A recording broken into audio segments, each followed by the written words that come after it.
Hello, welcome to Mandibil. This is part 4 of my deconstruction of my discussion on metaphysics with Stefan Molyneux on his show a few days back.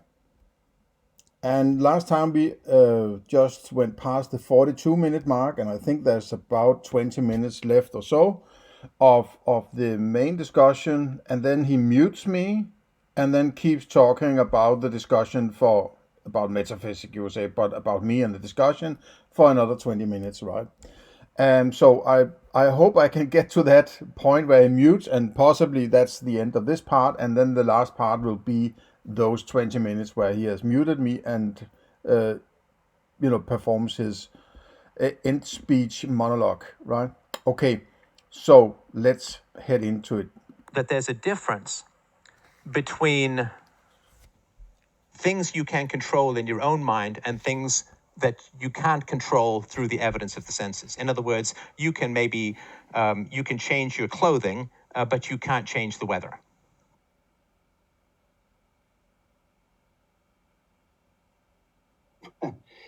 Change the weather? Well, if I blow some crap out in the sky from an aeroplane or something like that, I might be able to change the weather. No, just standing, like just standing on the lawn. Oh, I guess standing in So it's like, okay, no. Now there are limitations to what you can do. You can't use an airplane. You can't do this. You can't do that. If you're just standing there, can you do it? It's sort of, but it's just a stupid argument, right? This is not metaphysics, right? Can you just, flip your hand and then food arrives in your mouth, or flick a switch and then you're not hungry anymore or something? No, of course not. But that's not the point that I'm trying to get to.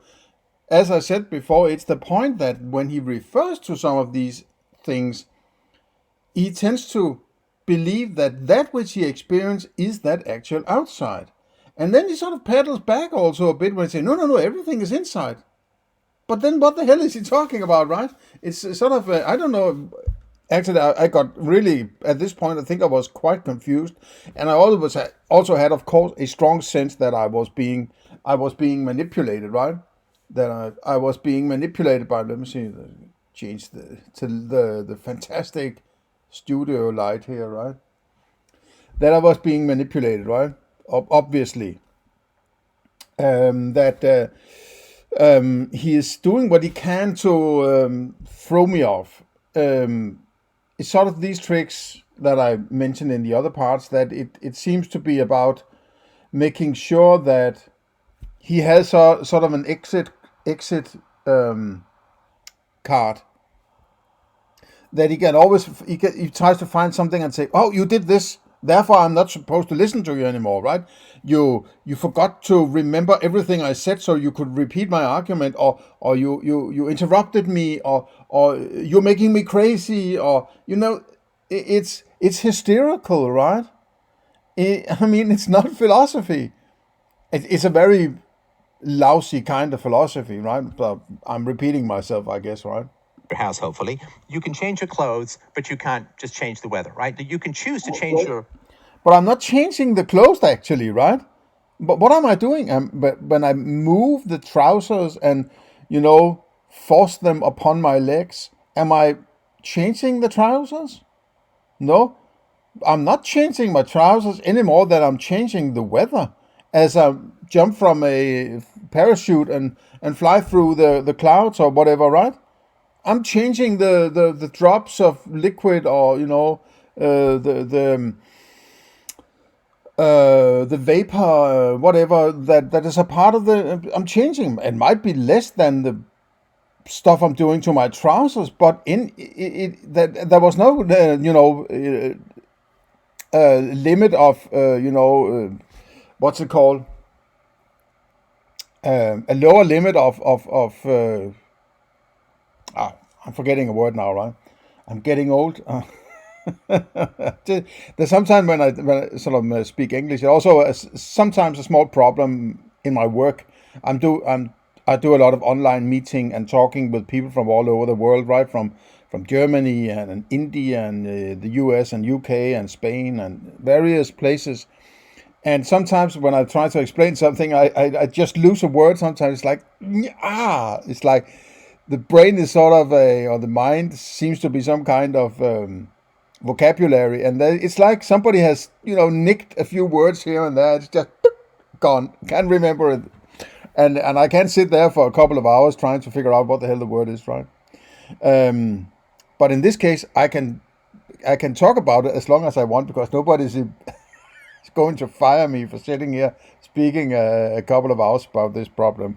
No, it's like, I think it's the age, my age, that it's like I'm getting worse at remembering names of various, like, actors in movies and the album names of things that at 10 or 15 years I would be able to remember, right? And there is also a small tendency, or maybe a large tendency, some tendency in my family for running into, what's it called, problems with memory. That not exactly, is it Alzheimer's? I'm not sure. Not this kind of sort of brain cancer or whatever it is, right? But on both my grandparents' side, that they're my grandfather on my father's side and my grandmother on my mother's side, they had problems when they were up in their sort of 70s and 80s, right? They had problem with memory and went. I forgot that name. I forgot the name of what it's called when you forget things. How fucking stupid, right? Okay, let's jump into the next part. Right, but you can't change the weather. Or if you want to say this, you can't change the phases of the moon by your... But the phase of a moon, that's an interpretation. That is not an object, right? You can't experience a phase. You can experience a moon, and then you can experience an object you can reference as the moon, and then you can observe its relational position, its position in relation to other objects, right? In sort of this three-dimensional structure that the mind works in, right? But the phase is not something you experience, right? So he's just sort of he's very, very, very, very concerned about, or he thinks that if you're not a sort of a stoic, sort of militant materialist or physicalist, whatever you want, sort of this kind of metaphysics, right? That you must be out to try to fuck with his brain, right, or fuck with his mind, or trying to make him insecure so he can be manipulated, something like that, right? So, as I pointed out in earlier parts, that he's never going to be a good philosopher if he doesn't recognize this problem. And even, I mean, it's actually, it says a lot about how difficult it can be to get past this habitual thinking that the materialist or physicalist approach to metaphysics really is. It's habitual. It's like as if it's a given, right?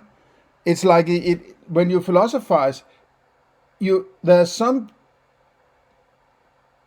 validity to the approach that Descartes took, that you sort of, how do I know that? If I can't sort of say, I know it because this, then I remove it and go further down in the, in the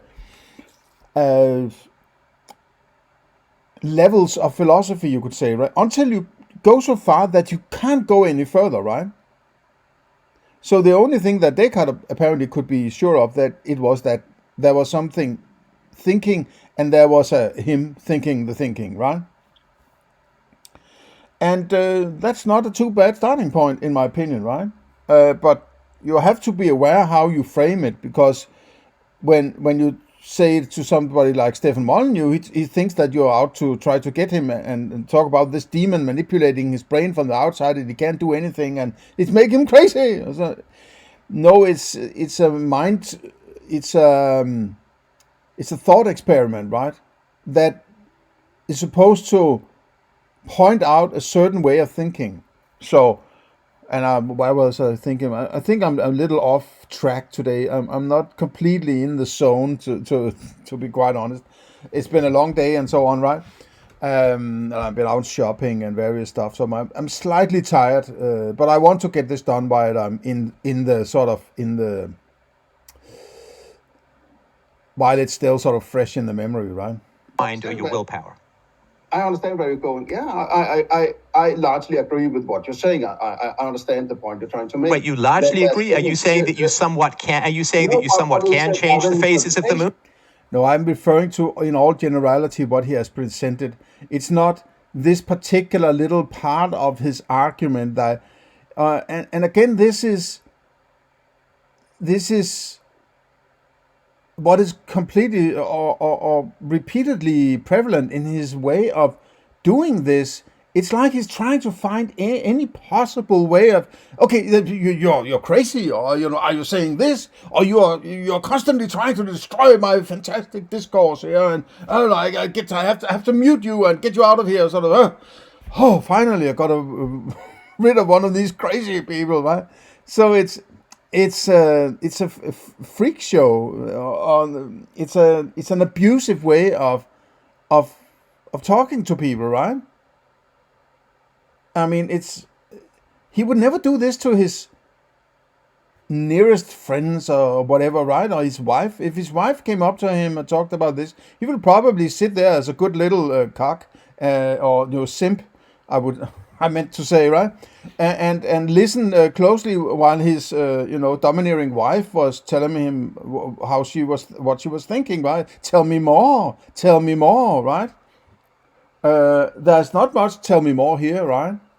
So it's and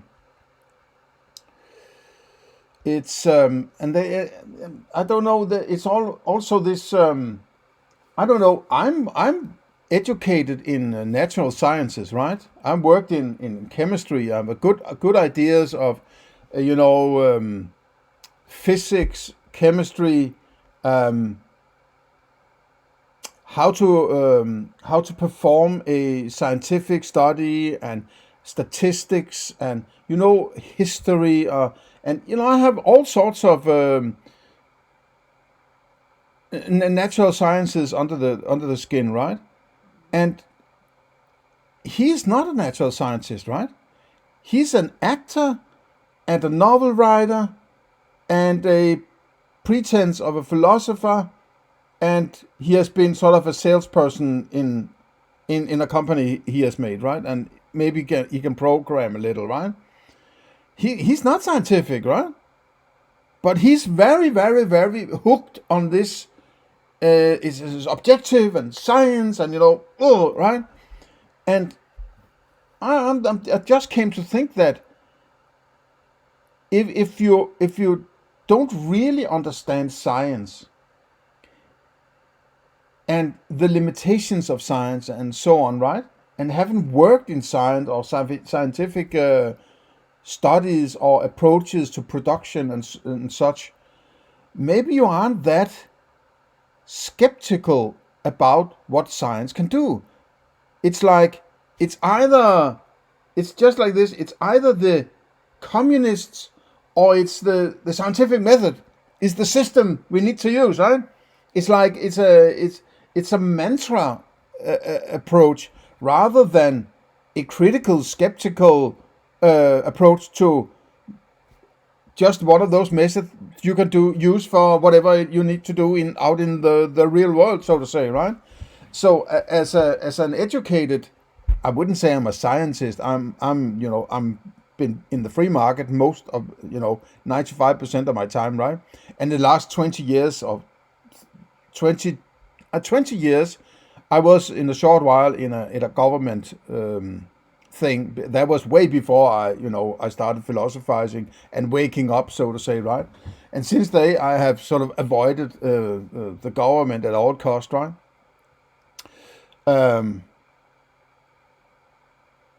And I'm from that world of science, you could say, and natural sciences and calculations and formulas and calculus and so on, right? I'm not sort of fetishizing science in the same fashion that a guy like Stefan Molyneux is, who's actually just a bad actor and a bad writer and a bad philosopher. And I don't know about his he was a chief technical something in that company there selling software, right? So he wasn't actually writing the software, but he was sort of the guy who, a bit up on high, right? Sort of a level 1 management, I suppose, right? So it's like I have to have something I can hit people with and say, are you challenging the scientific method, right? Well, I'm skeptical about knowledge, right? So the scientific method is not going to give you knowledge, right? That's for sure, because you have to have knowledge in order to do science, right? And that is one of those things that he doesn't get because he doesn't understand really what it entails. It's just a useful tool for him, and it's sort of grown to a mantra he needs to have in order to have something to fight off these evils of, subjectivism and relativism, whatever, right? So that means he can't really be skeptical of it because he doesn't really necessarily understand it very well what is going on in science, right? So it's just a thought, right? Weather is an interpretation. I'm sorry? Weather is an experience, right? Weather is an interpretation. It's an abstraction of your experiences. So, and you change something that's about the future, right? I can predict the future, but I wouldn't try to change the weather because how would I know it's changed? It's the weather, right? So I Wait, know are you saying that you're open to the argument that you can will the weather to change? No, but it depends on how you define it. It's an interpretation. And I would like to get away from those kinds of interpretations. Okay, hang on. Let's take it differently. Hang on. Let's take it differently. Hang on. Okay, so if you're having trouble with the weather, let's do something else. Can you snap your fingers? If you're having trouble with the weather, it's just that he's framing it as if I'm stupid, right? It's like he thinks he's found something where he can poke a hole in my weird philosophy and point out, aha, craziness, right? Fuck you, right? This exercise is about him making sure that nobody that doesn't follow his mantras in philosophy is kicked out of the system, right? And doesn't, criticize or poke any holes in it. It's perfect. Go away, right? It's like you can snap your fingers and you can turn a light off, right? I can get up and I can go and turn a light off, right? Can you snap your fingers and turn the sun off? Well, I would have to say I don't know. I don't think so. So you don't know whether you can turn the sun off or not. You think it might be possible for you to snap your fingers and turn the sun off? Because I can know about the future. So you think it might be possible for you to snap your fingers and turn the sun off? No, I didn't say that. I said I don't know. Well, no, if you don't know, then it might be possible, right? No, that's bad philosophy. Well, you can't rule it out, right? No, I'm not saying it's possible. I just can't say if it will happen. Just that I don't know that doesn't make it possible. But I don't. Well, no, but you're not ruling it out, right? See, reflect on what you said, please. I know for an absolute fact that it's impossible for any human being to snap his fingers and turn off the sun. How do you know that? How do you know? Because you're also talking about the future, right?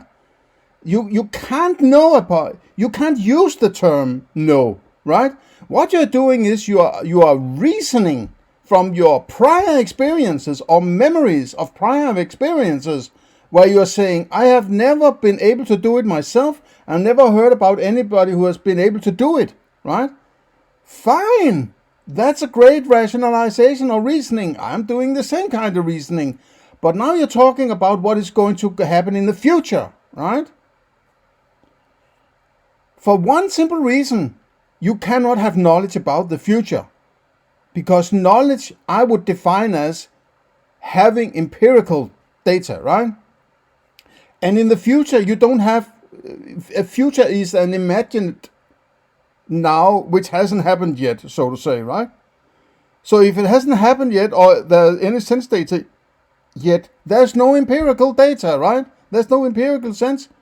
I find it highly unlikely that you could do it. But you can't say it can't be done until you know it can't be done, right? And if you keep flicking your fingers in the future and say, I'm going to do it now it's that future became the now just before, right? Just like, Spaceballs. When is now soon? Soon when it was before, it was now. It's soon that it's before, and it's completely crazy, right? But if I'm thinking of, snapping my fingers and the light in this room disappears, right? And I don't know it yet. Because it's in the future. I have to flick my fingers before that is the now. And when I do that, I will know if the light disappears, right? Okay, it didn't disappear, right? But then I could do it the same again now, right? I could say I want to, what it's called, flick my, what is it called? Snap my fingers, right? And I think the light will disappear. Then I was wrong, right? So the claim was incorrect. But you can't know it before it is the case, right? You can't just flick your fingers once and then look and say, aha, now I know for all eternity this is never going to happen, right? It's like somebody is jumping from a tree in what he or she claims to be an airplane and say, no, I'm going to fly to America, right? And then they sort of fall 5 meters and land on the ground and crashes whatever it is, right? And then I have to say, okay, you can't fly to America. Okay, for now, to all eternity, I can't, whatever, right? But you can't claim that. You can claim it, but you're wrong, right? It's bad and a bad approach to knowledge, because you need to have the sense data in order to claim it that it's the case. Unless he claims it in some other level of insight, okay, fine. But I'm talking about knowledge, which is, the purpose of epistemology, which is the part of philosophy I think comes after metaphysics. And it's also one of those, why are we dealing with this thing rather than trying to understand what you mean when you talk about the sun, for instance, right? He's taking this for granted as if the sun is given to me and the moon is given to me, and I understand it because I experience it. And somebody has told me it's called the moon and it does this and it does that. So he knows all these things. He doesn't know all these things. These are just stories until he has observed whatever it is he claims to know, right? Then he knows it. And when he stops experiencing it, he no longer knows it, right?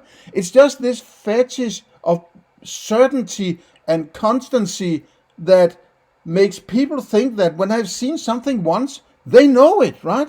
Or when some kind of authority, some expert tells you this is the case, then you just use it as a part of your story, as if somebody telling you something is knowledge for you. No, it isn't, right? It can't be, right? It can't be knowledge to anybody that Caesar might have lived, right? It can't be knowledge because nobody experiencing Caesar, right? But they have a sort of evidence that points in the direction that it's quite likely that some dude called Caesar might have lived in the past. But that is not the same as experiencing Caesar alive, right? So you can't know that something has happened. It can't be knowledge because it's merely a memory of something that might have been the case, right? And the future is something that hasn't been experienced yet, so it cannot possibly be knowledge. And that's why I tell him, I don't know, but let's snap our fingers and see what happens, right? And at that point, I would say, you can't snap your fingers and turn the sun off, right? Okay, so, but then they could say, okay, 10 minutes later, do you think that you can snap your fingers and turn off the sun? I would have to say, I don't know. Then snap the fingers, and I will possibly say, you can't do it, right? Okay, and then another 10 minutes, if he says, can you snap your fingers and turn off the sun? I would have to say, I don't know, right?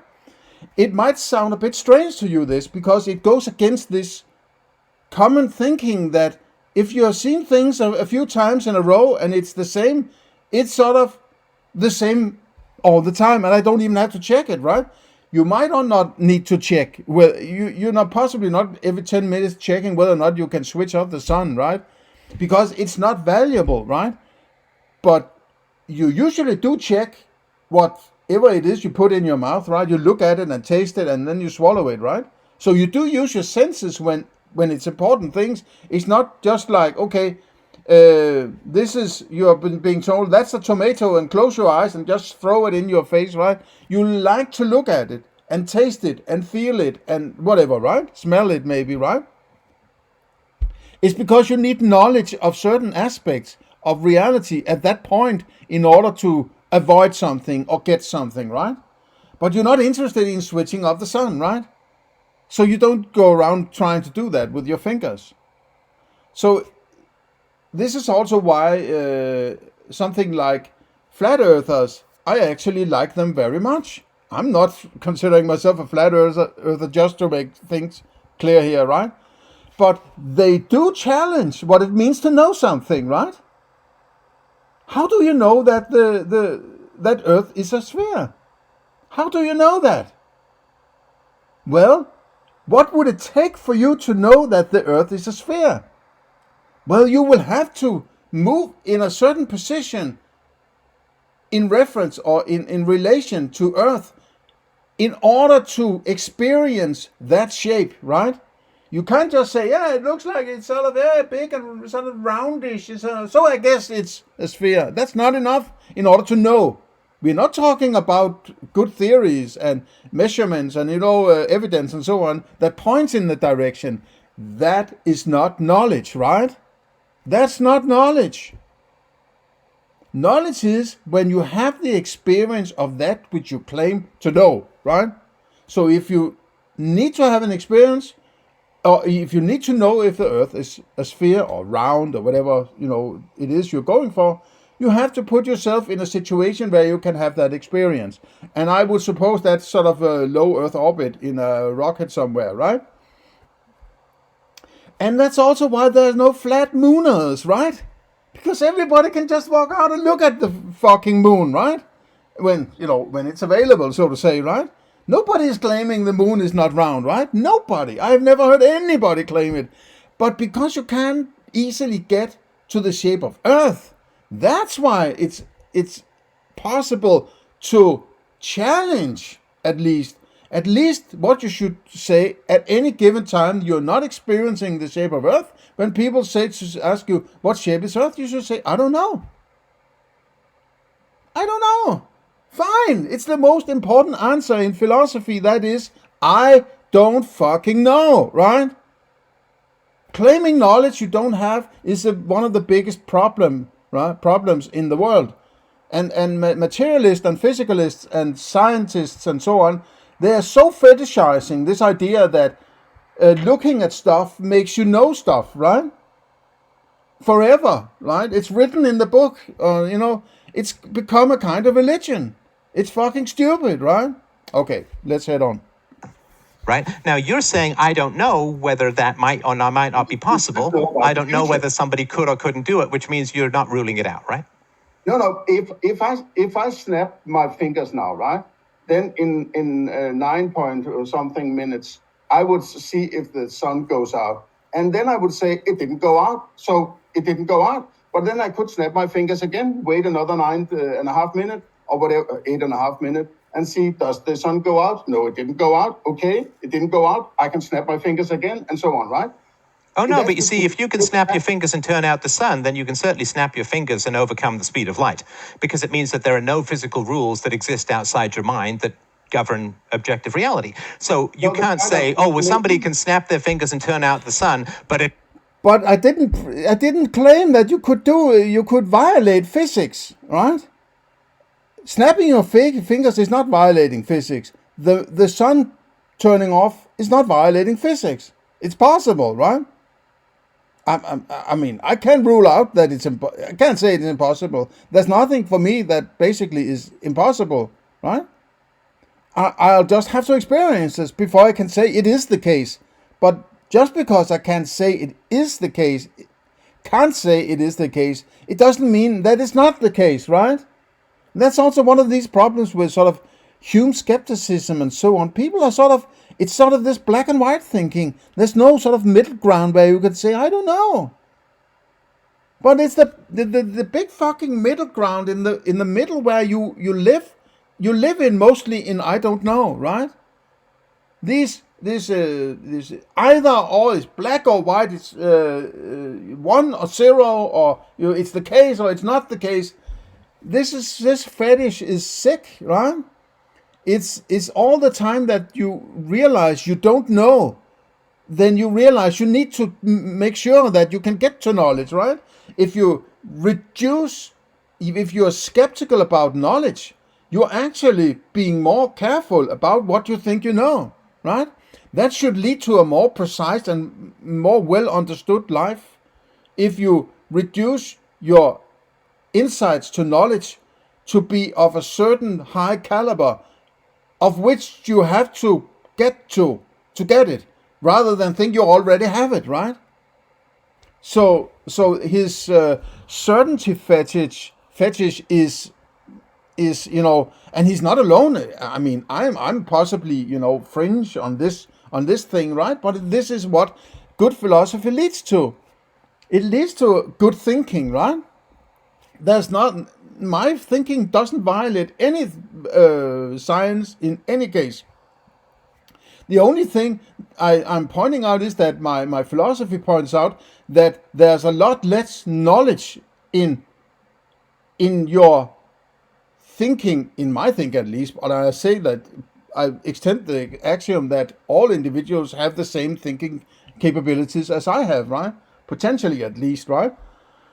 That you have a lot less knowledge that you actually think. Most of what you think is knowledge is all stories you've been told, that you are sort of trained yourself over years and years and years to accept as being facts, right? Facts are things that are always the case, sort of, or at least, until you have experienced it not to be the case, right? What I'm saying is, whenever you have knowledge, that's a snapshot of a certain aspect of that thing that there is a certain aspect of that representation of that thing outside you do not have access to, right? When you have that snapshot and go away from the snapshot, so to say, if you snap to turn off the sun, if you stop snapping, that scenario is gone. That knowledge is not there for you anymore. Because you're not snapping anymore, right? You're not snapping. The setup was snap, sun disappears, right? If you stop snapping, it doesn't matter. Even if the sun disappeared, you were not snapping when it disappeared, right? So you don't know if it disappears when you snap. So you have to keep snapping and hope that the sun disappeared at some point and say, aha, it possibly because I'm snapping. And not, taking into account there might be a gazillion other reason why the sun all of a sudden disappears, right? By some black hole appears close to the sun. Who the hell knows, right? So it's like, it's fucking stupid philosophical discourse. It's stupid, man, right? He has no deeper understanding of what the hell he's doing. He has no sensitivity towards good, rigid, skeptical, doubtful philosophy, right? It has to be at the speed of light. It's like, no. If you can snap your fingers and turn out the sun, then there's no physical rules that apply to any. I didn't say that. I kept saying that I don't know, right? And I'm saying I don't know doesn't mean that I'm leaving a possibility that things could be this or that. Saying you don't know, this is I don't have knowledge. That's all it is. I don't know. Know is knowledge, right? I don't know means I don't have knowledge of that. I can't tell you if it's this or that or the other. I don't have knowledge. So I can't tell you, right? So it's like, oh, so it sort of pedals on and says, oh, I got something. Now I can, oh, this idiot, I'm going to get rid of him, right? Anything. And all my cult members in my, free domain cult, they might be spooked if this guy could actually argue and make me sort of doubt my own philosophy. Oh man, they won't buy my books. They won't give me donations. Oh no. Because there'd be no physical causality by which that could... Hang on, still talking. There'd be no physical causality by which you could snap your fingers and turn out the sun, so there'd be no reason to be restricted. I wonder if he was talking to Orange Man, and Orange Man wanted to say something, and then he would say, hey, I'm still talking. No, I'm still talking. Something like that. Would he do that? No, not to Orange Man, right? Or a priest or something like that. No, it's one of those obnoxious weirdo relativists who come crawling into my show and want to destroy me, right? By the speed of light. So for you, it is possible, or you won't rule it out, that someone could snap their fingers and turn out the sun. No, I'm not saying that. I'm saying I don't know. Because I can't know. If I'm deciding to snap my fingers, I haven't snapped them yet, right? So if I'm thinking of snapping my fingers is in the future. I can't know about the future because I don't have that qualia I need in order to have that knowledge. If I'm saying I think the moon exists, I'm sitting here in my dark room here and there's no moon, right? But I have a fairly decent, idea that there might be a moon. So if I need to know there is a moon, I need to go outside and look at the moon. And then I say, now I know there's a moon. No, you don't. How do you know there's a moon? If you look at it. Prior experiences, memories. No, you don't know. No, you don't know that there's a moon. It's all happening in your brain. How? Oh, so now he's trying to use my philosophy against me. But I mean, he just said that all experience is inside. You are working from the axiom at this object, these things that when you open your eyes and look out, you can't change what you're experiencing. And at the same time, you're claiming that it's outside. It's an axiomatically stated approach to these experiences, right?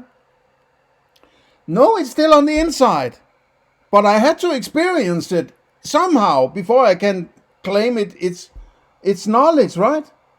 Otherwise, it's not empirical.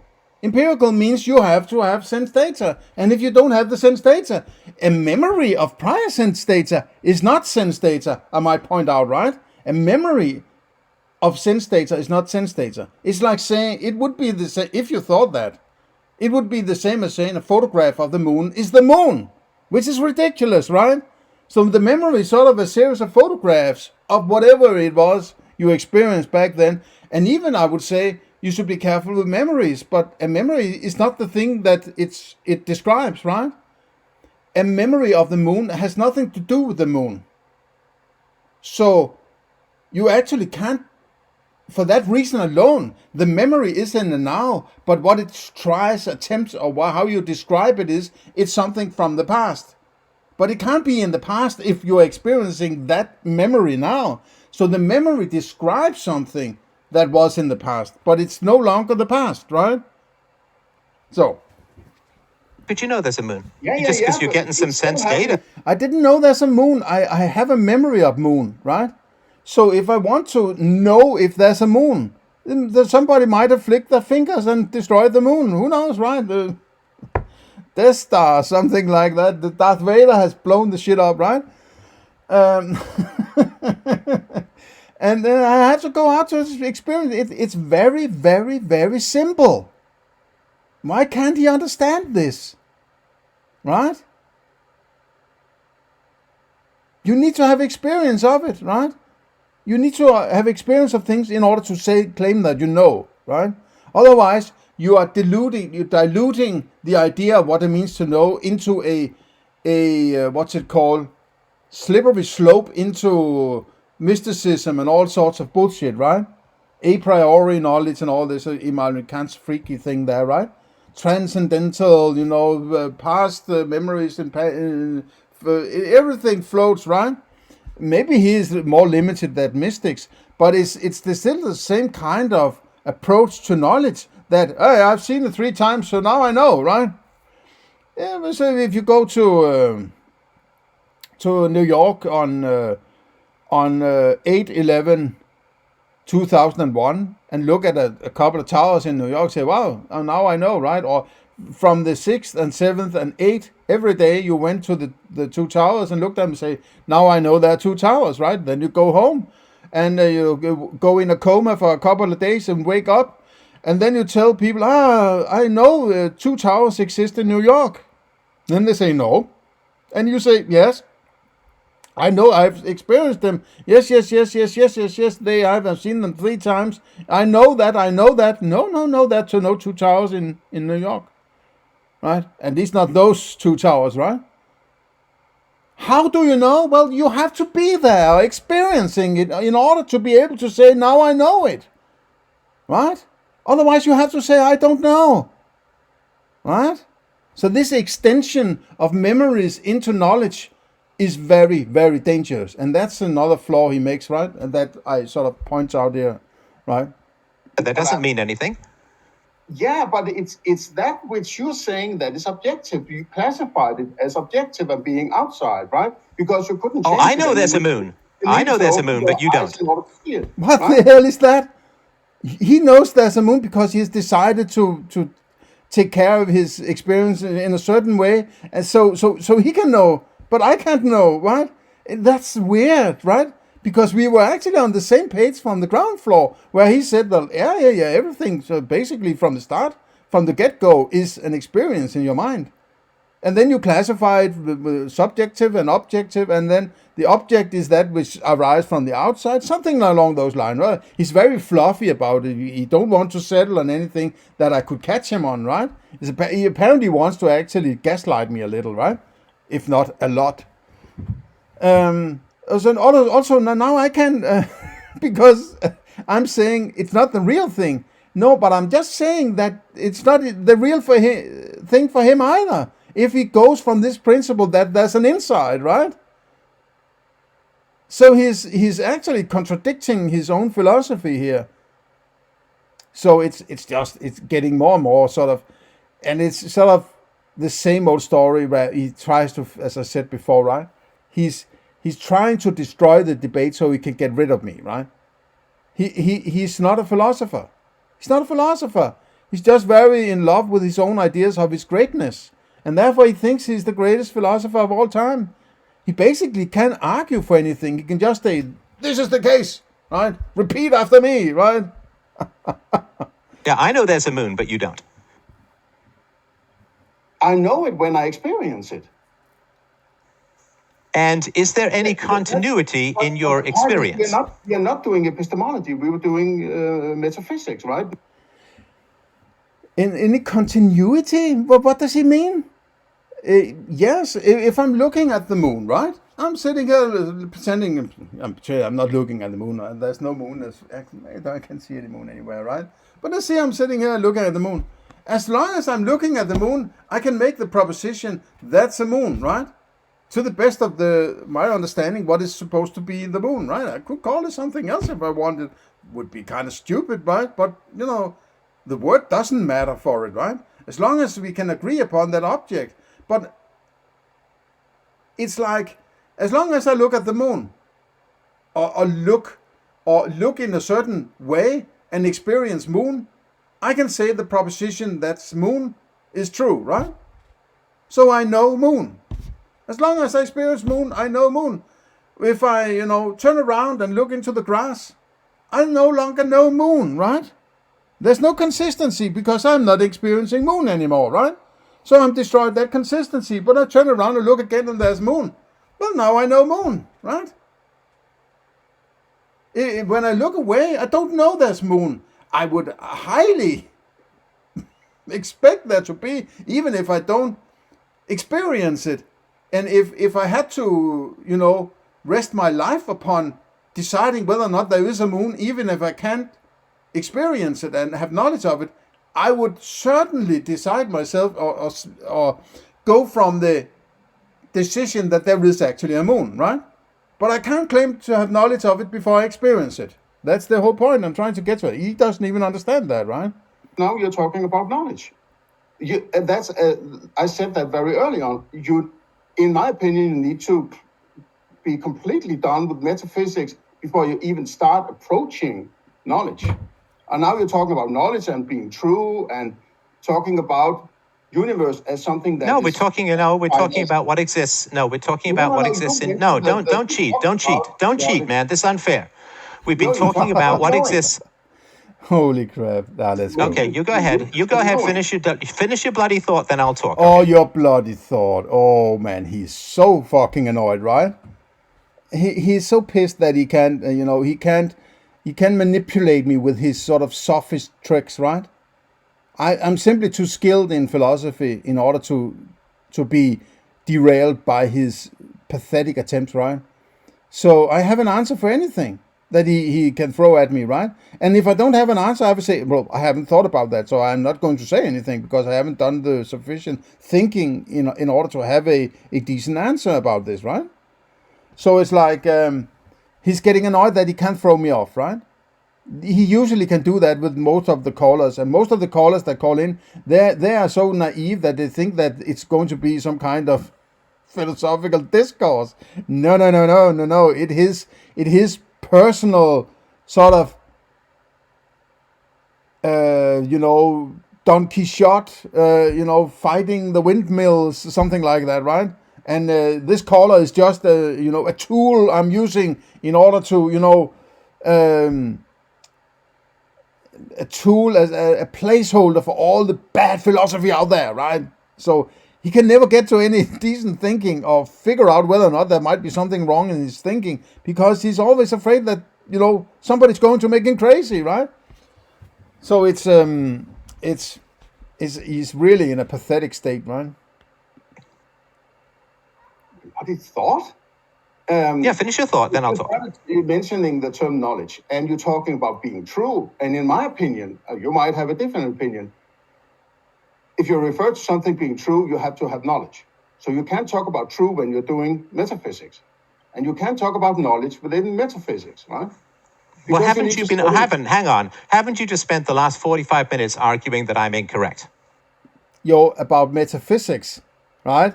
Not about your knowledge or your claim of knowledge. I'm not talking about knowledge because we have to settle this fucking metaphysics before we do epistemology, right? And of course we can't do all that in a call-in show, and certainly not when he's trying to destroy every attempt at getting to something coherent, right? So his framing of what is going on shows that he has no clue what is going on. He doesn't understand what I'm trying to get to, right? Even when I try to slap it in his face and say, look at this. You say it's here and you say it's also there, and it can't be two places and once. And if it's not the same thing, it's a different thing. So there must be some outside. He's like, no, I have knowledge. I know there's a sun and I can switch it off. And nobody can switch it off. I know it for certainty. Nobody can switch off the sun. Oh, man. I'm just thinking, this might be, if you have seen the old movie called One Flew Over the Cuckoo's Nest, right? Where Jack Nicholson, in a great part, I love the old Nicholson movies, right? He's sort of this cocky, I'm smart and I'm better than you because you're the crazy ones and I'm the... But the more he talks to these crazy people, the more it influences him in order to almost sort of being gaslighted into, am I also crazy? Or what the hell is going on here? And there's a Nurse Ratched, just watch the movie. It's a great old movie. And actually, the guy, what's he called? Back to the Future, Christopher Lloyd, I think. He's also in it, right, as when he was a young man, and Danny DeVito, and it's just a great movie, right? Go watch it. But it's like, I feel like I'm in sort of an abusive insane asylum, right? Where somebody's trying to screw with my mind and telling me there's something wrong with me for trying to think for myself, right?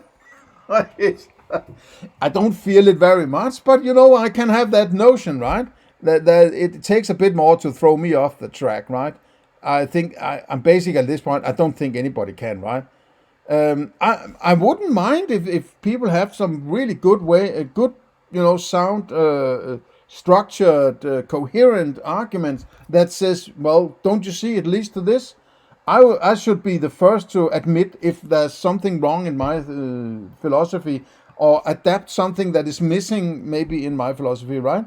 But this shit show is not going to crack it, right? I'm not arguing that you're incorrect. I'm trying to point out that there might be a paradox built into your metaphysics. You didn't say there might be a paradox. You said there is a paradox.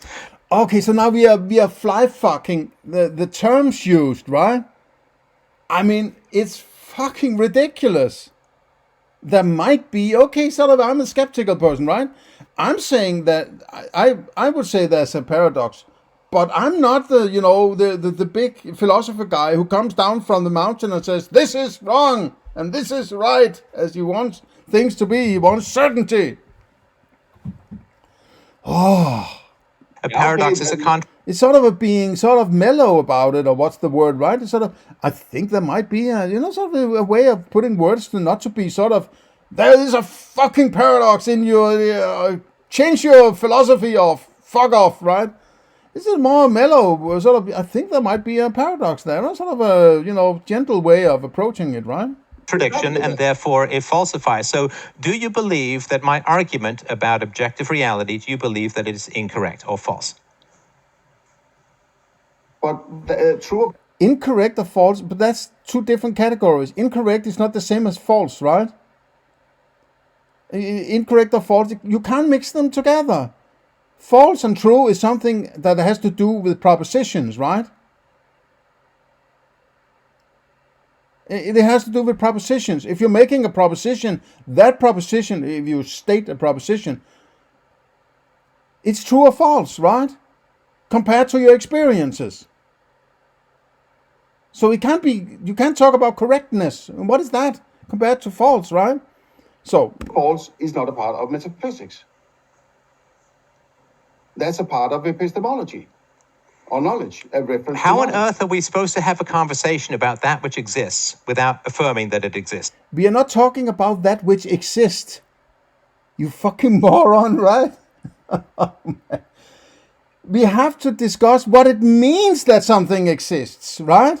It's not about what exists. It's not about, is there a moon or not a moon? If I experience moon and we agree upon that's the kind of experience we call a moon, then we experience moon, right? Fuck that. What the deeper levels of metaphysics is in fact, I would say, metaphysics is what you do in order to get to do knowledge, or get to clarify what you mean by knowledge, or get to be able to do that, right? You move things out of the way that cannot possibly be a part of knowledge. You can still experience maybe, or you like hunger. Is that knowledge? Well, if it's only knowledge to me, does it make sense to call it knowledge? Not to me, really, right? Because knowledge is something you can share in a sense, right? You can agree with somebody else that that's the moon, right? So it's objective when I point to the moon and I say that's the moon, and then you look at the moon and you point and say that's the moon. Well, then we agree. Then we have objectivity, because the object is the same for two subjects, right? Me and you, right? So then we have objectivity. If I look away, we no longer have objectivity. He might have subjectivity about the moon still, right? When I turn around and say that's the moon, and he says that's the moon, then we have objectivity about the moon again, right? Oh. Or at least having an argument that it exists. Well, we are not. In other words, how can we describe reality? How can we describe reality without involving the human mind at all, given that you... What are you talking about? Involving the what? I'm saying that every experience you have is inside your mind, so you're involving it all the time. It's running all the time. Even when it's running on low, when you're sleeping, it's still running, right? And creating dreams, possibly, right? So what are you talking about, man? What the hell? What fucking planet is he from? What's the matter with him, man, right? Nobody in the fucking world can have a decent discussion about these things with him. I mean, no wonder nobody takes this guy seriously. You and I are arguing through the medium of the senses using the human mind. Hang on. We are not arguing about reality. That's not metaphysics, in my opinion. We are arguing how we get to understand what we mean by reality, right? That's metaphysics. What we understand, what we mean by reality. In other words, making true statements about reality. From each our qualia, right? No, making a statement about reality is knowledge or potential knowledge, right? You could make, in my opinion, if you say that's green, that's a statement. I mean, to the best of my understanding, what it means to be a statement, but that doesn't necessarily make it a proposition. So I think there should be a delineation there, right? What I think you can make propositions about are concepts, right? Like moon, for instance, or cow, or bicycle, or strawberry cake, right? These are the objects that the mind has cognized using concepts. That's what can be known, right? That's what you're interested in knowing. Whether it's a bicycle or it's a cake, right? They can both be read. So what? A lot of things are read, right? But a bicycle is a bicycle. If you experience bicycle, you know bicycle, right? If you experience red, yeah, you could say you know red, but it makes no sense because it doesn't entail anything. You can't use it for any rationalization, right? But you can use a bicycle in some kind of rationalization. Should I jump on the bicycle and move from A to B or whatever, right? But it's not like you're saying, oh, I know red now. Now I'm going to do this or that. There's nothing in red that entails anything, in my opinion, right? So it makes good sense to me to say propositions can only be when you are referencing a concept within your proposition. And it's the comparison between your proposition and that experience of that concept that is either true or false. Because it's binary. Either there's a bicycle or there isn't a bicycle in your experience, right? At that particular place and time. Something like that, right? And you're pointing and say bicycle, and then another guy looks, or you point and say bicycle, and I say, look in that direction, say, I don't experience any bicycle. Well, then that proposition is false to me, even if it's true to you. Well, I can't get to the truth because I don't have your experience. But I'm not experiencing bicycle, so I'm going to, say, well, it's false. And if you keep saying there's a bicycle, I sort of step sideways and, say, okay, see you later. Right? Okay. Oh, so we're arguing about valid statements about reality, right? But you can't reference reality just out of the blue, right? What is that? We were starting with the experiences. Okay. And then you said we could sort of maybe agree upon that which you can't change and that which you can. I don't like to change things, right? But I would say that which comes through qualia, that which is qualia, that is what the mind creates in order to navigate that outside it doesn't have access to, right? You stub your toe, or you are hungry, and you're feeling sad or happy, or these things. These are all inner states, inner emotions of some kind, right? That nobody but you can. So they're purely subjective, right? But if I'm experiencing an elephant on a deserted island, well, it's not objective just because it's from the outside, right? It's objective when I agree with somebody else that it's an elephant. That's the objectivity. Me experiencing an elephant doesn't necessarily just make it, just by saying elephant, doesn't elevate it to some kind of objectivity. What would that be? But when I agree with another person on that experience, then it's sort of elevated to a sort of a higher, something, right? Because we have an agreement about it. That's why we need knowledge and propositions in order to get to that point and be able to work together and do some ethics and morality and these things, right? Okay, enough of that. I say there's an objective reality and you say that there isn't or I can't know, then I'm making a truth I have never said that. He's completely crazy here, right? I have to repeat that. I never said any of that. That's just he's moving fast ahead and saying, okay, you said something here, that means this, that means that, I mean the other, and that means you don't like objectivity. I've never said that. Never, ever. I actually like objectivity very much. But I can't just say, okay, I experience elephant, therefore it's objective, right? That makes no sense. It doesn't add anything. It's not elevating elephant just by expressing a sound, right? claim and you're rejecting it, right? Yeah, but you're okay, so we're talking about knowledge. You just said yes. So why are you dragging me off into a No, but he started to talk about knowledge, and I go along with it. Yes, okay, he talks about knowledge, but we're doing a discourse here. But I kept saying I want to get back to metaphysics, and fucking moron, right? Oh. Well, I would say that I'm kind of happy that I have been on the show, so I can say, when people say, well, why don't you go on the Stefan Molyneux show? You're the deconstruction. Well, go listen, right? And I'm possibly never going to appear there again, right? Because it's ridiculous. Etymology now. We're already talking about knowledge. No, I just said, I'm making a truth claim and you're rejecting it. And you said, yeah. You can make a truth claim. You can make a proposition, right? That's an elephant. That's a proposition. That's not a truth claim. You can't say, that elephant is true. No, the elephant is not true. It's the comparison between your statement, that's an elephant, and your experience that can be true or false, right?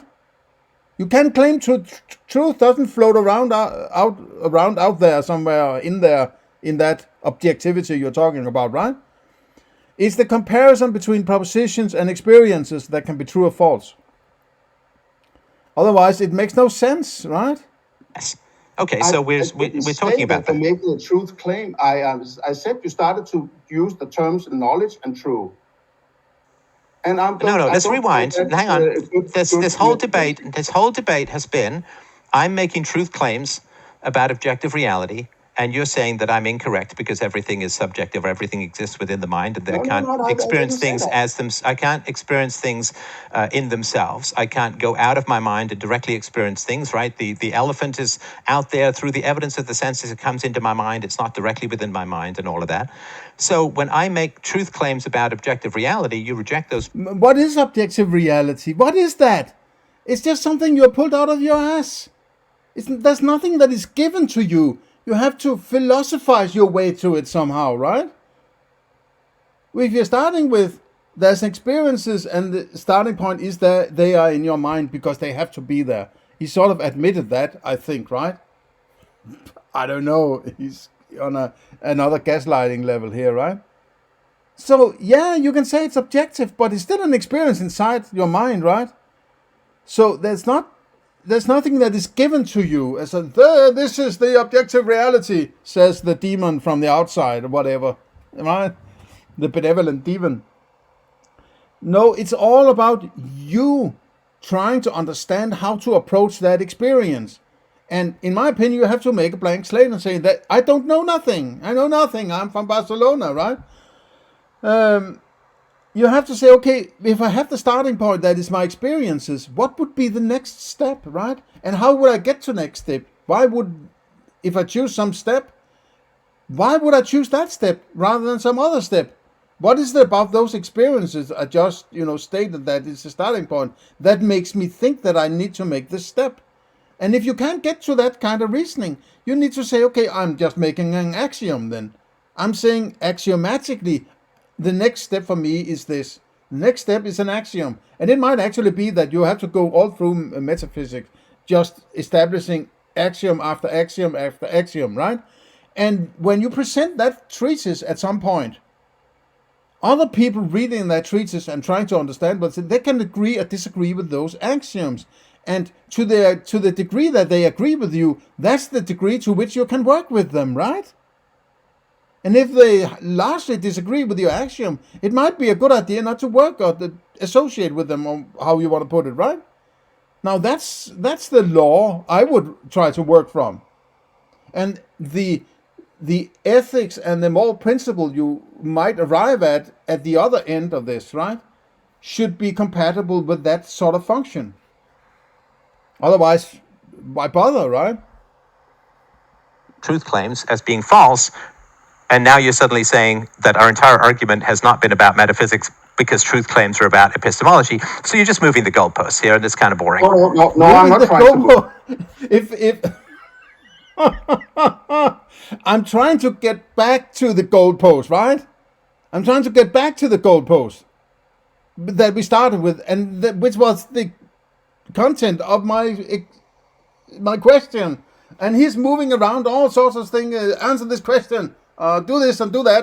You're moving the goalpost, right? The goalpost. I'm trying to make sense of. You're not trying to. You're succeeding in moving the goalposts. No, Because now that I'm starting to disprove some of your arguments, he is force feeding me his own weird arguments that I have to reflect on from a standpoint that is way back in metaphysics, because that's where I want to be. And then he's sort of disproving my argument because I'm trying to, okay, let's do some epistemology now, but do you mind to get back to metaphysics? And then he thinks, oh, he's trying to get away. He's running away because he's too weak. And I have pointed out that he can't argue correctly. So starting to ask you direct questions, you're now gaslighting and fogging the whole debate by dragging us into epistemology. As if oh my God! I got to give him his goddamn his bold, right? He's like, I mean, come on, man! I'm gaslighting. Oh man! I'm basically not getting a word in, man, right? Okay. Oh man, he's from another planet, man, right? if we haven't The planet Steph. He's a Bobberdingle. He's a Bobberdingle, right? He's from planet Bob. been doing that the whole time. Oh man. Okay, let me ask you this. Have you ever been able to satisfy your desire for food without by thinking about food? Have you ever been able to satisfy your hunger by thinking about food? Or People want pictures in their cookbooks, right? So it's almost like they said a food porn, right? And they can get some satisfaction from looking at pictures of great looking food, right? No, of course you can't do it, but that's not the fucking point. I haven't got to that part of the philosophy yet because I'm at the ground floor, right? That's why we have to start with this metaphysics shit, right? So it's completely dysfunctional at this point. He's just throwing, shit at you and say, answer this question. Right? If you can't, you're moving the goalpost, you're gaslighting, you're fogging, right? Man, he's an idiot. sustain your body's requirement for energy by thinking about food? Or do you actually have to get what you would consider more objective food into your body? I remember actually, I was like, I don't want to participate in this shit anymore. He's just throwing all sorts of weird stuff at me, and I have to answer some weird questions about my food, and oh man, it was like, oh my, mommy, I want to get out.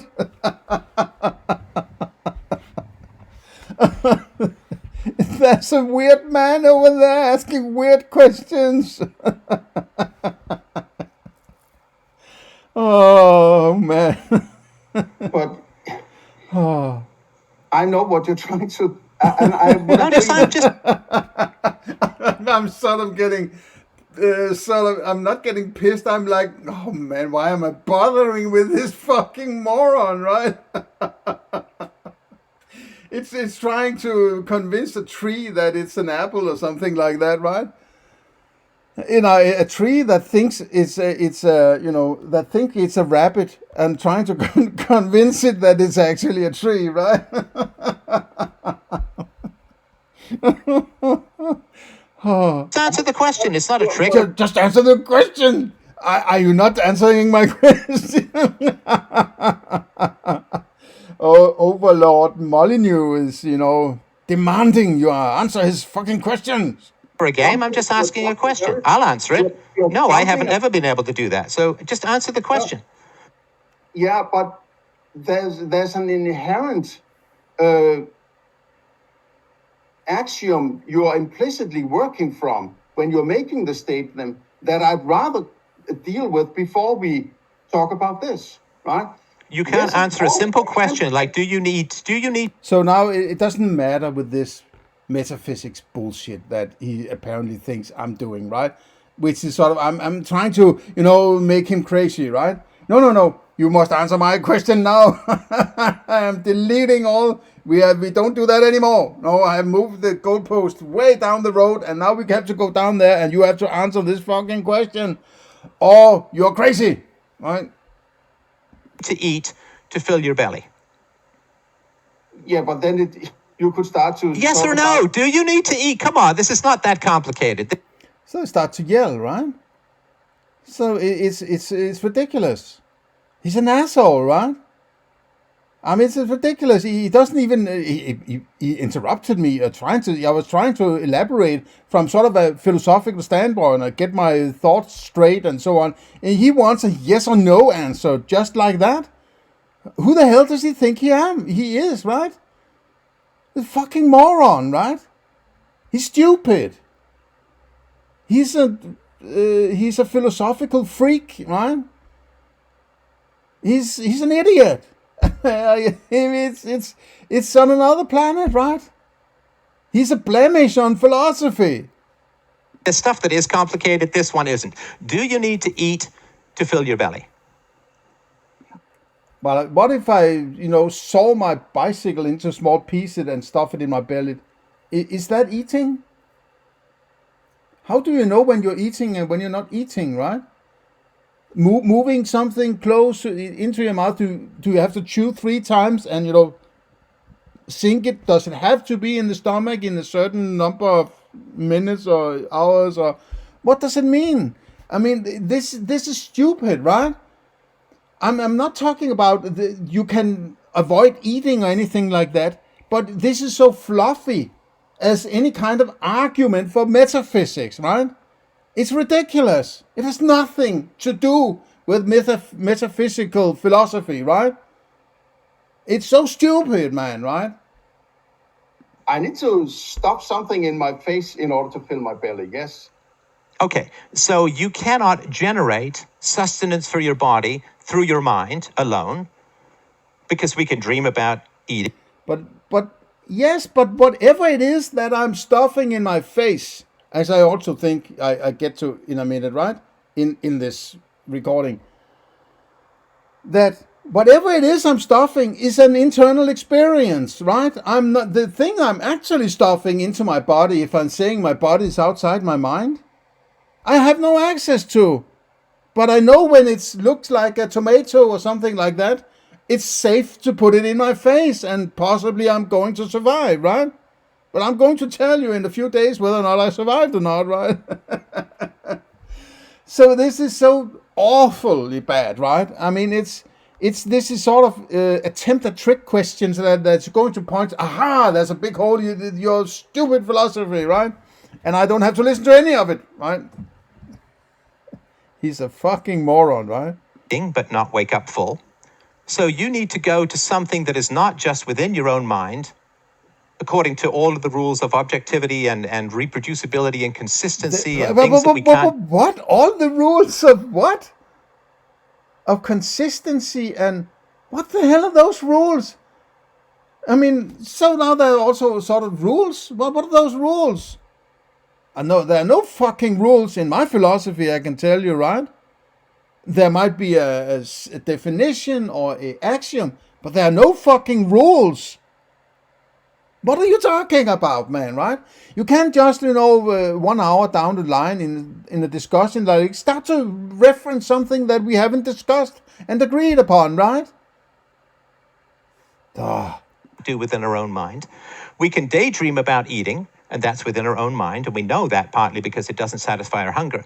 So you have to go into the world that I call objective, or which is not directly controllable by our minds. You have to go there to get food, and you can't get it any other way. Yes, but all I'm saying is that which you stuff into your face in order to fill your belly, that experience is not that which you put into your belly, because your experience is in your mind, and what is in your belly is in your belly, right? Your mind is not sitting down in your belly and saying there's an elephant down there, right? So what you stuff in your belly. Wait, your mind, hang on. Your mind is, hang on. I'm sorry, I'm confused. Your mind is not in your belly saying there's an elephant down there? I don't know. I have no idea what that means. Sorry. If you're eating an elephant or a mammoth or whatever, right? Which is possible to eat, you would agree, right? Yeah, I'm sure you can eat a part of an elephant. Sure, yeah. But then if you start to eat that elephant and you're saying that your stomach is outside your mind, but you're having an experience of that which you're stuffed into your face, then that which you're stuffing into your face, if you're saying that into your stomach, if you say the stomach is outside your mind, then what? I'm not even sure what the hell I'm saying there, right? Oh my God. I have to try to get online with this weird thinking and, stuffing my belly. And what the hell are we doing, man, right? This is far out, man. This is far out, man. Whether your experience you have of that which you have in your stomach is something else than with that which is actually in the stomach, because you need to have the experience inside your mind. That's the whole point of it. I'm not. Well, no, but hang on. Is there any way? Hang on. Is there any way for the body to generate its own calories, or does it need to get those calories? But he keeps going in that. I'm trying to point out the paradox or the thinking that is sort of fluffy in his, and he's trying to, can the body rejuvenate itself, whatever, right?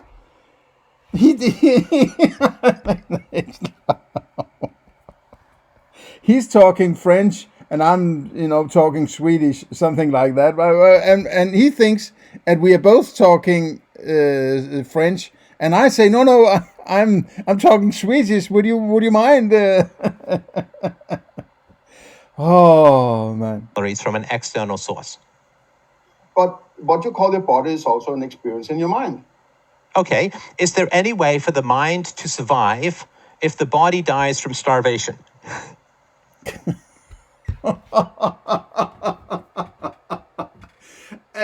Now you have at this point one has a strong sense that he's trying everything he can to find some way to get you out on thin ice somewhere, right?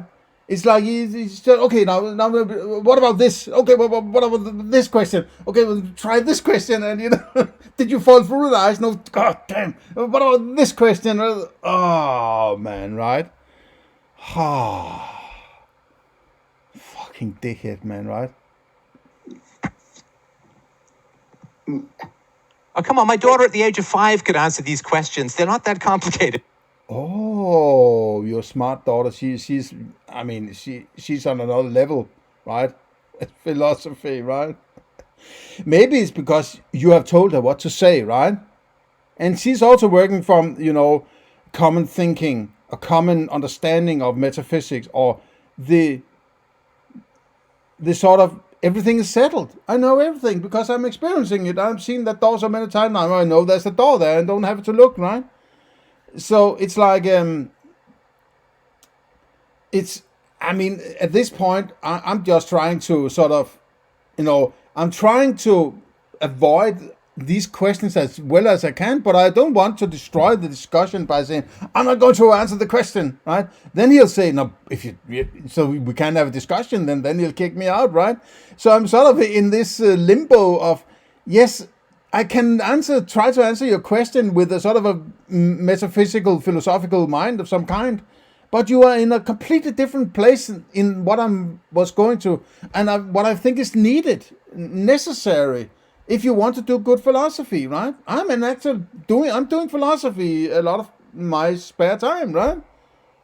I want to do it good. I do it well. It's not just for show, right? I'm not trying to dupe anyone with my great thinking or anything like that.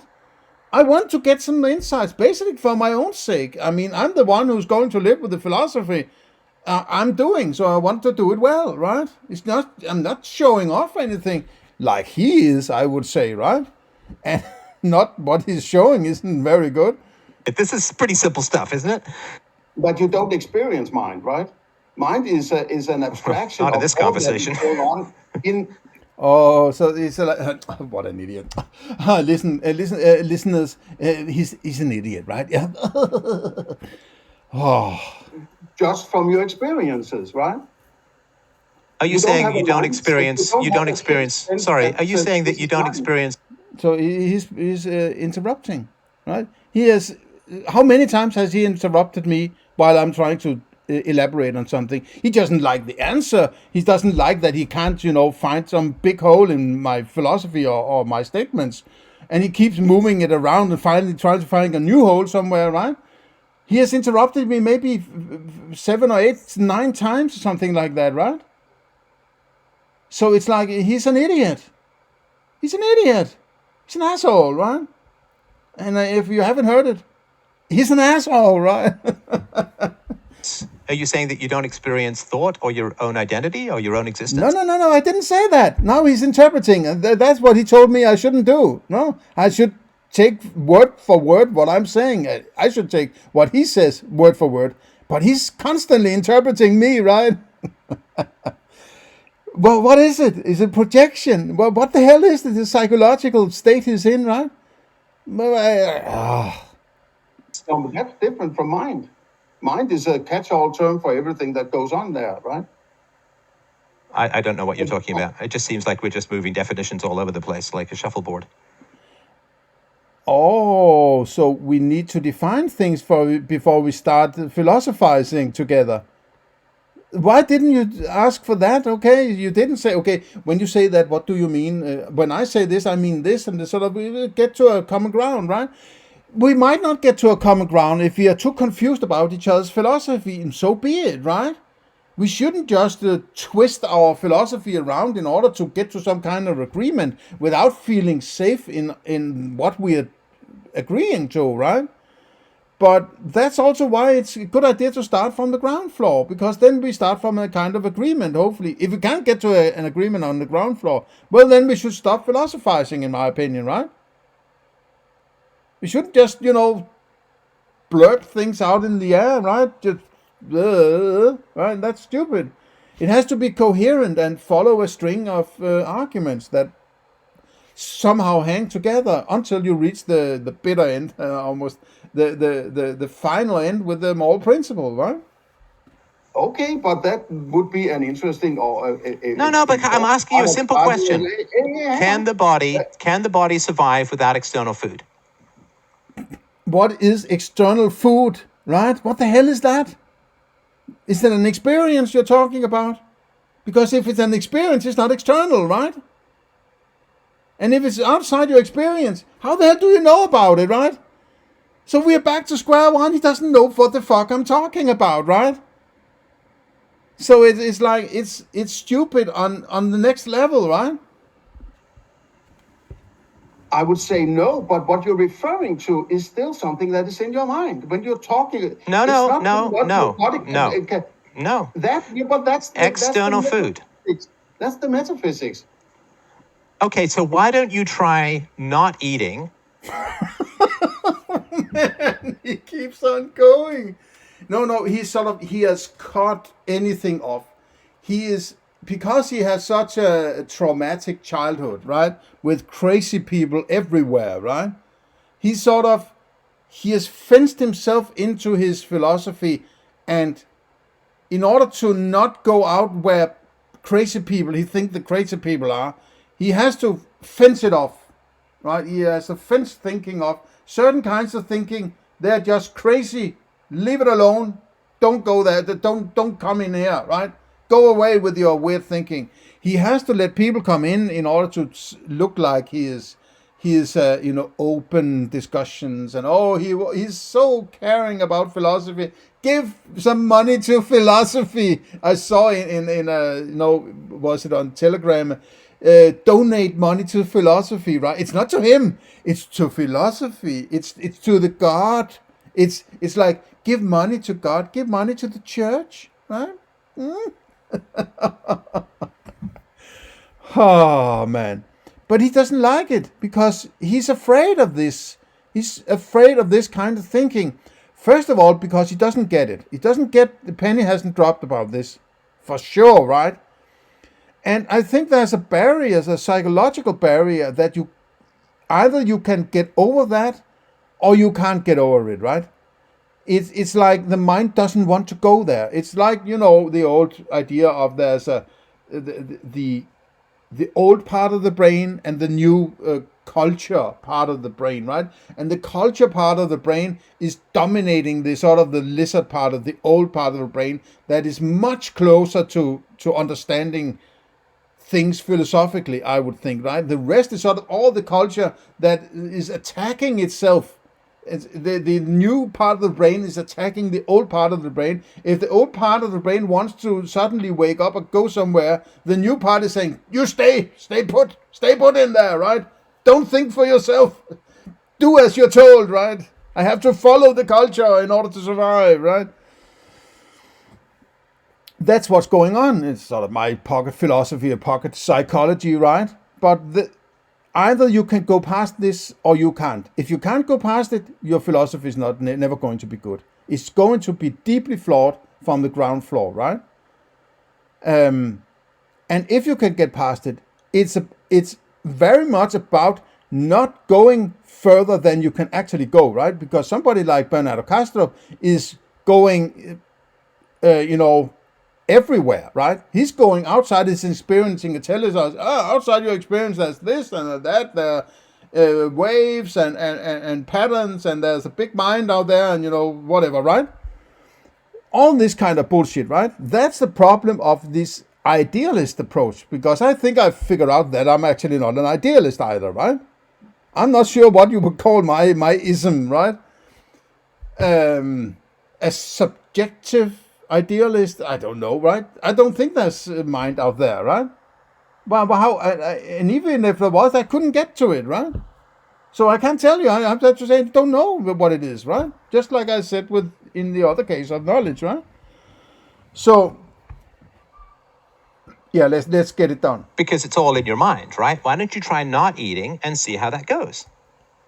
I mean, I know for a fact you've never tried not eating for very long. So you continually go, in order to have this conversation, you continually go to the external world to get your food. Go to the external world? What are you talking about? Are you stepping out of your mind or what? It can hardly be the case, even for you, right? I can't believe you if you were claiming that, right? So what are you going to? Are you switching on? I'm focused on objectivity. No, I'm back on subjectivity. No, I'm on objectivity in order to find food. And I've eaten, I'm full. Okay, now I'm going back to subjectivity. Is it something like that or what, right? And no other place. You don't dream about it. You don't draw a picture of food and eat it. You don't imagine it. You don't. But food is still an experience in your mind. That's the point I'm trying to get you to understand, and you don't understand it, right? When I experience food, that experience is also in my mind, right?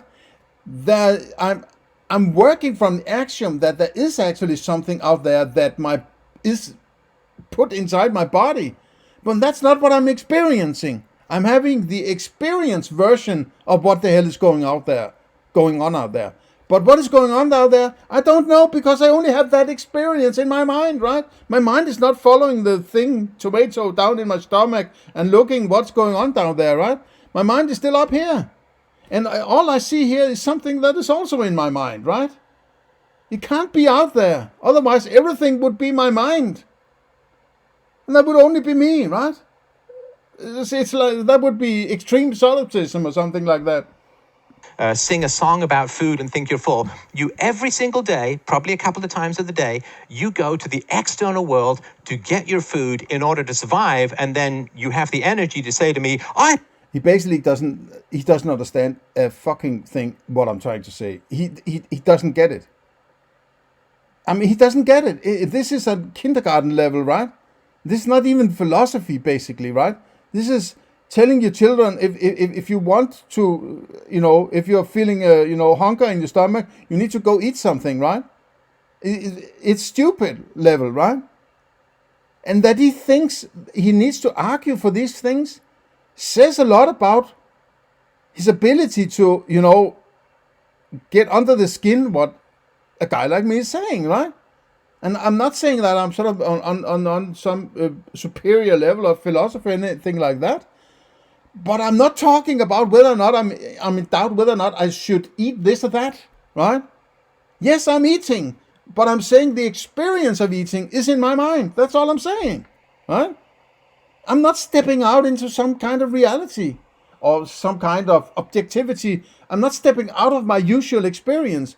All of it is an experience. It can't be anything but an experience because it needs to be in my mind to the best of my understanding of how these things work. And if it's not in my mind, what the hell is going on then, right? Is there mind here? Where I have my hand, is the mind here? Or is the mind somewhere in here, right? If I break this, my mind doesn't disappear, right? But if I break my skull, I have a good idea that my mind would disappear and this experience would disappear. So it must be in there, right? It's not out here. All this experience I'm in here is in my brain, right? It just feels as if it's outside, right? It's so three-dimensional and fantastic in a sense, you could say, that it actually feels that it is as if it is the actual outside. It just can't be, right? Okay. So if he can't get to this point of thinking, well, I have to tell you, he's lost, right? I have no idea what the external world is. It's the place you get your food from. So now he needs to shout again, right? He needs to dominate. He can't argue decently. He has to shout at people in order to, subdue them, in order to, okay, so I better do what he says because he's Mr. Philosophy, right? Well, that's, that doesn't stick to me, right? That's where you get your food from. It's where you get your air from. It's where you... So yeah, he keeps going. It's like, yeah, I'm dominating you. I'm suppressing you. I don't understand your thinking. I have to suppress you into disappearing so I don't have to do anything about it. Right? Get the water from that allows you to live. That's not that complicated. It's that place you go. He's deranged, right? This is sort of, the cuckoo's nest, one flew over the cuckoo's nest kind of mania. I'm not well versed in these things, right? But there's something strange going on here, right? This is not an expression of a need to get insight or to get wisdom or anything like that. This is another thing that's going on. This is not about philosophy, right? And possibly it has never been about philosophy for Stefan Molyneux. It has been about his psychology. And he needs to do this in order to feel alive or something like that, or feel that he's well functioning, right? As he has said sometimes back, I think that if I'm right, everybody else who has a weird way of living their life, they're wrong, right? But if they're right, then I must be wrong, he says, right? So he basically have to commit suicide or something like that. He will disintegrate if he would have to accept that there's somebody else claiming some weird philosophy, figuring out that they were actually right. So I think he's on the level where he's saying, even if I'm not right about my philosophy, I will pretend to myself that it's right, and I'll reject everything else so I can stay sane, right? this is what's going on, in my opinion, right? He doesn't care one flying fig about me, right? He can't see another individual. He can't see another person thinking anything like that. He is trying to destroy my character and my personality. He has to, eradicate me using words and sounds, right? So that you can tell me it doesn't exist. What do you mean you go there? What do you mean you go? You go there because you don't just daydream about... Yeah. Could you explain what you mean by no, you just go there, you go there, you go there. Holy crap, man. food. You get up and you go to the fridge and you get food and you put it in your eating hole. So when you go to the fridge, you go to objectivity or what? So you're walking around in that mind experience, going over there, that corner of my mind, that's where objectivity is. And I eat, and then I go back to my sofa and sit there and looking up in the ceiling, and then I'm in subjectivity. What the hell? Is this your metaphysics, right? Is this what? Oh, my. Oh, man, right? Be careful with this dude, right? Because he might have some good opinions about how to live your life and how to be a good parent, and fine. There's nothing really exceptionally bad about that. It's generally fine, right? It could be a lot worse, right? But these levels of philosophy, he's completely amateur, right? And the problem is he thinks he's absolutely great at it, right? But he is such a dilettante in these matters.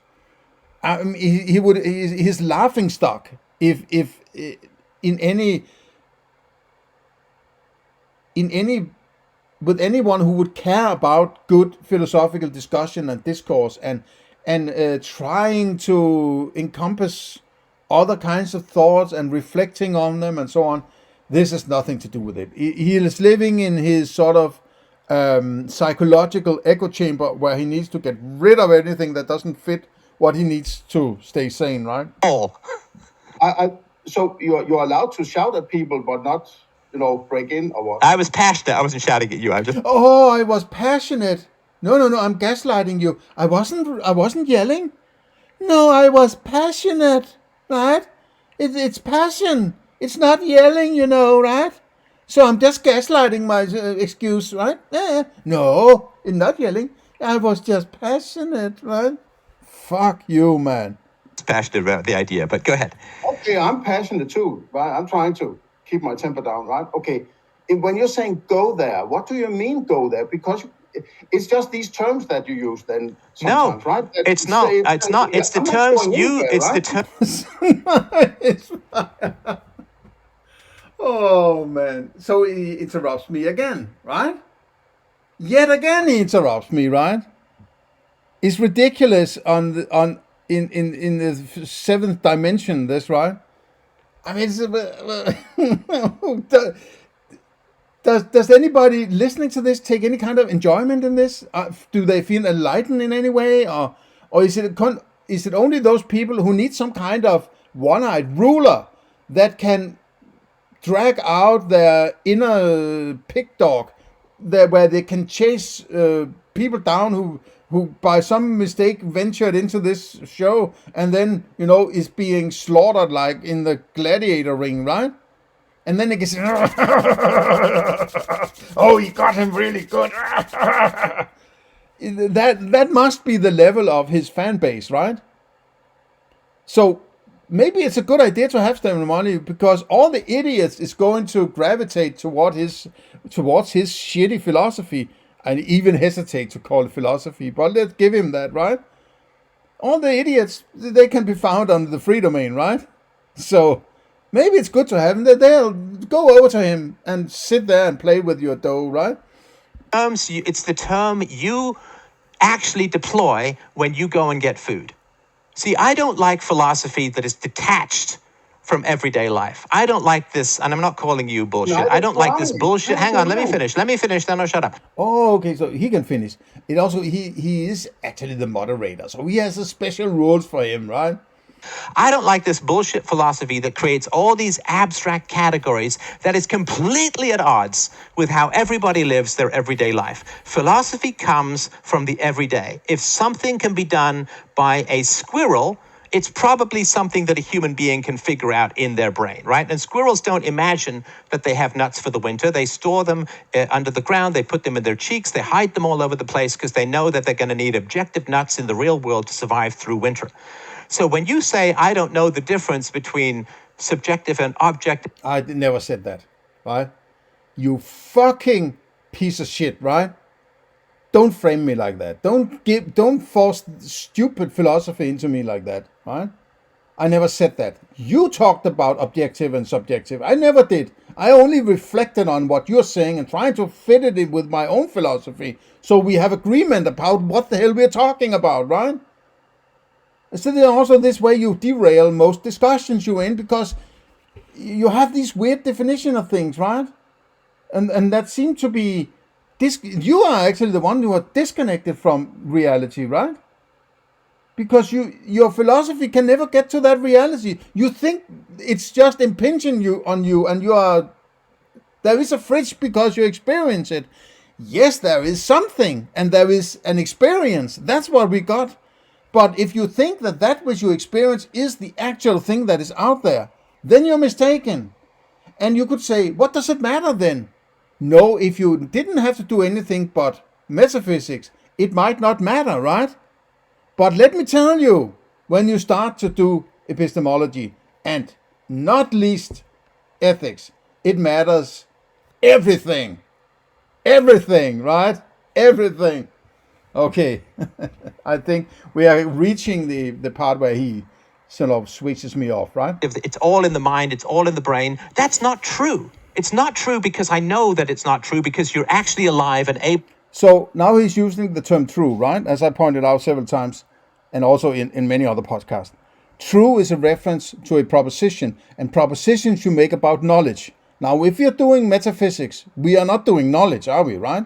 And if we have to do metaphysics before we can do knowledge, we have to settle all of metaphysics in order to safely do epistemology and knowledge.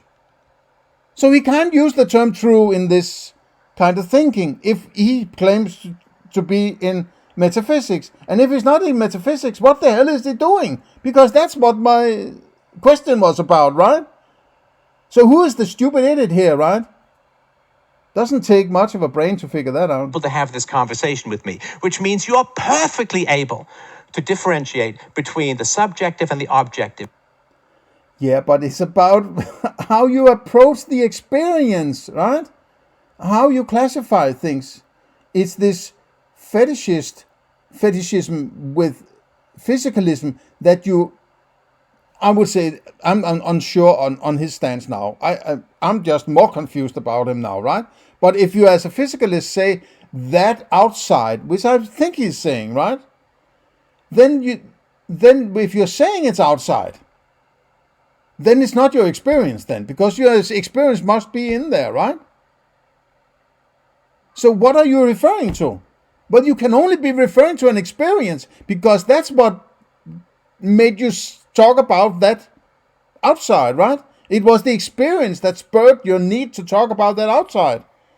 So if it's an experience, how the hell can it all of a sudden become an outside? Well, it fucking can't, right? So it's all an experience inside. That doesn't mean that you can't agree with somebody else about these experiences. It's just not an object outside you are agreeing on.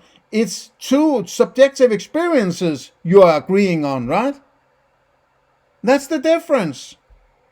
And that's what's so important. Because if you think that you are experiencing something outside and somebody disagrees with you, you're bound to start to say, there's something wrong with you because I'm experiencing that objective outside, right? You're crazy. That's why you have to go back to that kind of knowledge I was stating about snapping your fingers and look, snap your fingers and look, snap your fingers, and you can keep doing that and never get to that, certainty that you're craving so badly, right? You can never get to it, right? So you have to make these statements, these propositions in order to agree about what the hell is going on. And you have to have empirical data in the now in order to have knowledge that you can agree on, right? because if you only believed in the subjective, you'd imagine food, I don't. He's framing what I'm saying completely incorrectly, right? And he doesn't want to understand, right? He wants to, flash his own weird philosophy and roll it over me in order to subdue different kinds of thinking in this area so that he reigns supreme still, right? just daydream about food and you'd starve to death long ago and we wouldn't be having this conversation. So you have to look inside yourself. I'm almost done. You have to look inside yourself. This is a matter of introspection. And you have to say to yourself, okay, the only way that I'm alive is I know the difference between the internal and the external, because I go to the external to get my food, to get my drink, to get my shelter or whatever. And so I need to figure out what I know about the external so that I consistently go there to get my food so that I can stay alive. Now, if you can figure that out, which is a process that I've been working on, because I'm like, okay, if I didn't know the difference between subjective and objective, I'd be dead. But you do it. It's not something you can know. Knowledge is something you get to when you have settled that. And you just settle that in your metaphysics. You say, okay, there's something that seems to be from the outside and the inside, or the objective and the subjective. That's your axiom. It's not an experience. You don't experience objectivity, man, right? Oh.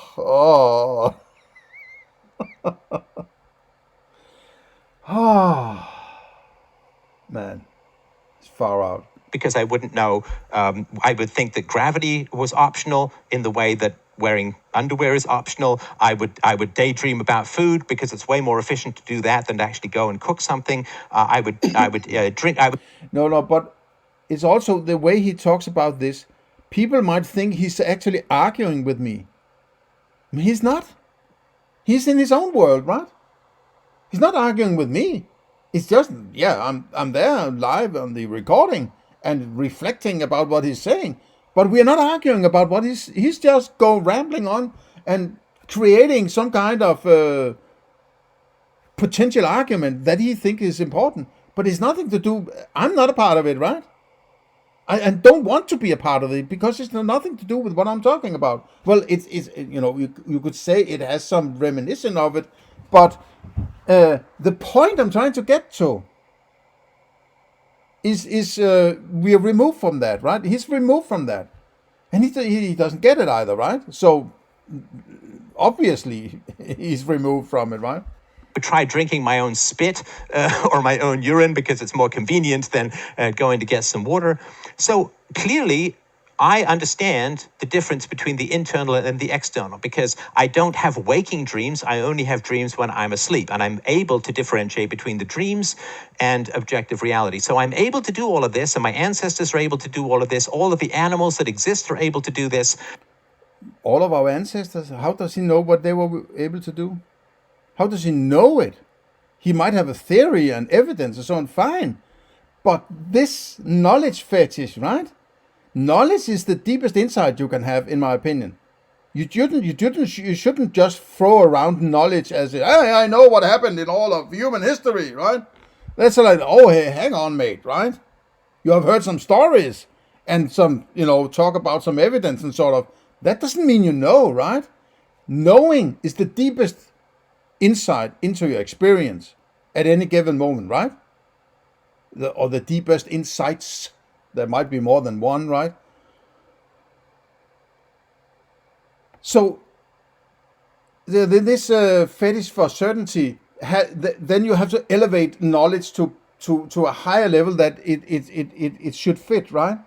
You should be very careful when claiming knowledge, right? You should be very critical of people claiming knowledge of all. You see it everywhere, right? People claiming knowledge of all sorts of things. I know that the language is, when you're claiming some insight of any kind, it's always called knowledge. So everything is called knowledge, basically, right? That I would challenge very strongly, right? Because in the end, knowledge is that which you base your moral actions on, right? Or the regulation of your actions according to a moral principle. It must be based on knowledge somehow, right? Otherwise, why the hell would you do knowledge, right? Why would you need knowledge if it was not in order to Yeah, you can say it's also about finding food and that, but you don't have to do philosophy in order to do that. But you do need to do philosophy in order to get to a good moral principle, right? And that's where you need to define knowledge in order to get to do a good moral principle. And if you everything can basically be knowledge, or it's extended to everything, and my memories are knowledge, and my prediction of the future is knowledge, and knowledge everywhere, right? Then you're sort of a master of knowledge. So what the hell will you need a moral principle? Because you know everything, right? Therefore, philosophically, there must be a way to do it. And the way that I do it is look for consistency and look for things that I can control directly or not, which is my argument from earlier. Now, if you tell me that philosophically there's no way to know these things, I just call bullshit. I didn't say that, and I'm not talking about knowledge again, right? So it's like he's a philosophical freak, right? There's no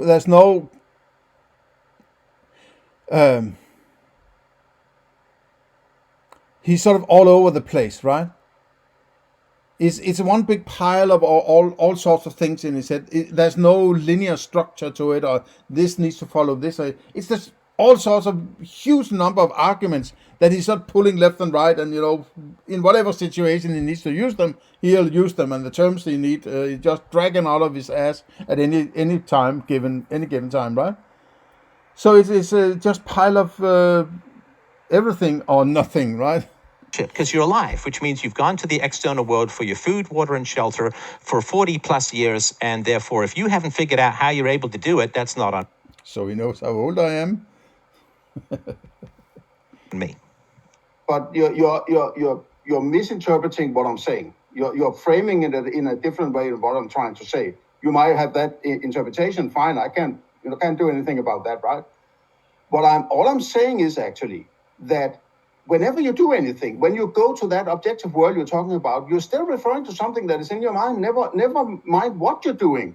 You're just saying, okay, I need to get this kind of experience in order to make sure that I'm surviving. I'm doing the same thing, but it's still an experience of some colors and some taste and some sounds and whatever. When I open my fridge and I pick out that strawberry cake or whatever, it's the red one, right? And hopefully it's not green.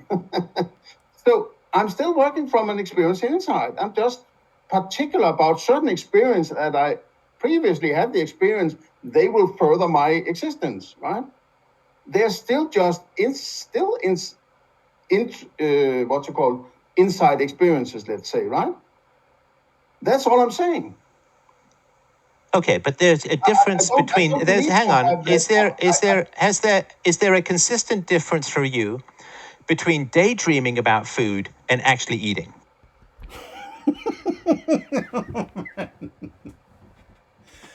Oh man, right?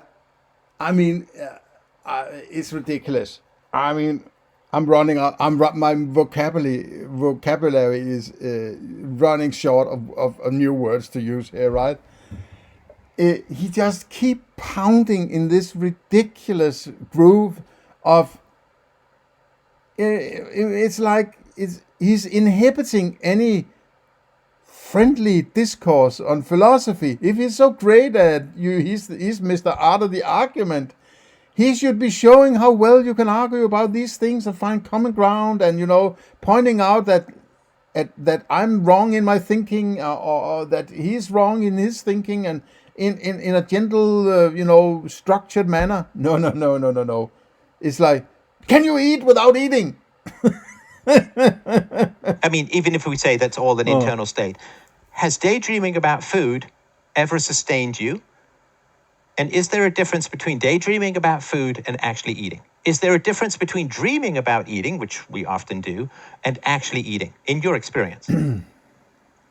Of course there is, because I don't have... Beautiful. Then we agree. So I can't elaborate on what I'm trying. He's just agree with me. Shut up, right? Now you agreed, and then there's nothing to discuss, right? Or stuffing what you call food, or what I would call food, into my face is not the same as thinking about stuffing food in my face, right? Beautiful. Of course not. Beautiful. Yeah. Fantastic. Then we agree. We are dealing with epistemology now, right? We're not dealing with metaphysics, in my opinion. I'm just asking if there's a difference. But if when my question was about, and he promised that he would love to talk about, that was the first thing he started when I asked, he would love to talk about metaphysics. Then what the hell is he doing talking about stuffing shit in your stomach, right? Empiricism Look, and so on, right? Okay. Sorry, I'm just going to mute here. So listen, I mean, great. So that's it. I'm not really muting. So great. I'm just going to mute. Huh? Get rid of him. He can't get his way, right? He's locked himself. He's not compatible with my thinking. He's not trying to be compatible in any way, right? So now the last thing he can do is just mute me and say, okay, I'm taking the next 20 minutes talking to myself and telling myself how good I am and pointing out more or less, sophisticatedly, indirectly, how stupid I am and then he's going to make all sorts of, red herrings and straw man and, misrepresenting and all sorts of shit in order to make it sound like he's still the greatest philosopher of all time, right? Okay, this was the end of part 4. See you in part 5.